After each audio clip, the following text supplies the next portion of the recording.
Segregation, coming from the Latin segregatus, meaning set apart or separate, it's a prominent social issue in the national politics.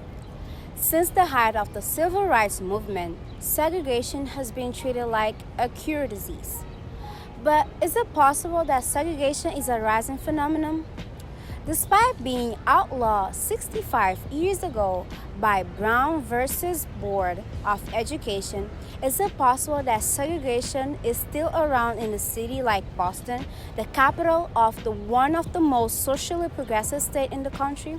I sat down with James Vasnez of the Boston Globe to discuss the presence of segregation in Boston.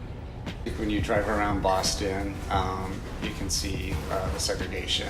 A lot of it is just all based on housing patterns, and Boston, unfortunately, is very segregated by housing patterns. Yeah, Boston schools are segregated. Number one, it's largely due to the segregated housing patterns that exist. Number two, that is further exacerbated by the system the Boston schools uses to assign students to school. Students miss out on sort of a broader understanding in terms of how to work with one another when people have different values and perspectives. Yeah, when students are not exposed to other students of different backgrounds and cultures, they miss the opportunity to learn from one another and to build stronger connections with each other and to build a more harmonious community. In the 1950s, the Supreme Court outlawed the segregation in many places, especially in schools. However, not everyone agreed with the government, and so people from all races tried to distance themselves from each other.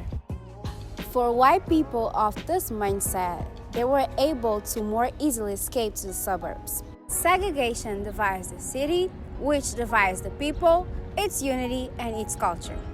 We sought to investigate the changes segregation makes and how.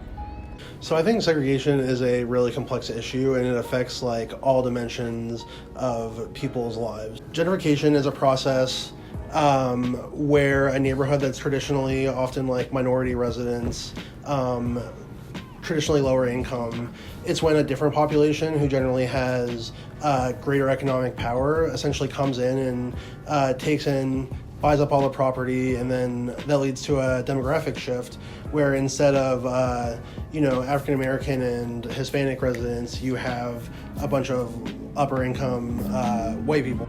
We approached residents on the street to get perspectives on segregation in their city. Yes, I think it is, very much so. We're all kind of in our own communities and we kind of stay put there. It took me today by public transportation 30 minutes to get to Jamaica Plain, which is really not that far from here. By car, it's 7 minutes, 5 minutes away. They're adjacent cities, but it's really hard to do that. So it's kind of set up in a way that we're not crossing paths with each other. Yeah. Absolutely. It's extremely obvious to me that Boston is a segregated city. It's absolutely segregated by neighborhood. But of course it's obvious, who's on my train, who gets off at Mass Ave, who gets off at Downtown Crossing, and who stays on with me. I tend to be the last light-skinned person who gets off at Roxbury Crossing. Yeah, I do. Especially, when we travel on the trains and stuff, you see a particular group of people and, depending on the area you are on.